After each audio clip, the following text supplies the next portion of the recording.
राज्यातील ऐतिहासिक किल्ले सिंधुदुर्गमधील शिवराजेश्वर मंदिरात श्री रामनवमी उत्सव मोठ्या थाटात संपन्न झाला। ढोल ताशांच्या गजरात आणि रामनामाच्या घोषात किल्ले सिंधुदुर्ग गजबजून गेला होता। शिवकालीन पारंपरिक पद्धतीने साजऱ्या झालेल्या या उत्सवास किल्ला रहिवासी, मालवणच्या नागरिकांसह पर्यटकांनी मोठी गर्दी केली होती। मंदिराच्या गाभाऱ्यात साकारलेल्या पाळण्यात श्री राम प्रभूंच्या मूर्तीला घालण्यात आलं आणि श्री रामाच्या जयघोषाने फुलं व गुलालाची उधळण झाली। राम जन्मोत्सव झाल्यानंतर ढोल ताशांच्या गजरात रामनामाचा जयघोष केला। यावेळी शिवराजेश्वर मंदिर पालखी प्रदक्षिणा घालण्यात आली।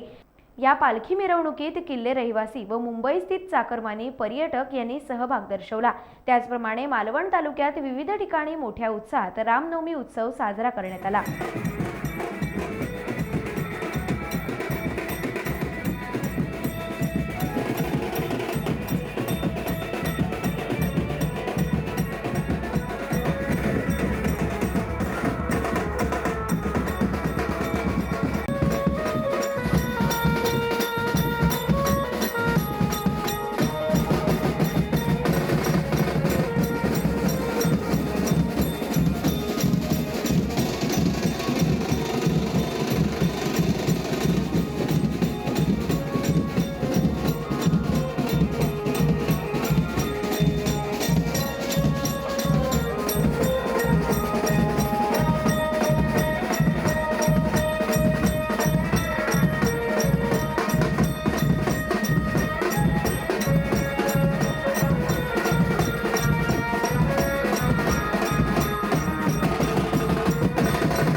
टाइम्स डिजिटलला लाईक करा, शेअर करा, सबस्क्राइब करा आणि बेल आयकॉन दाबायला विसरू नका।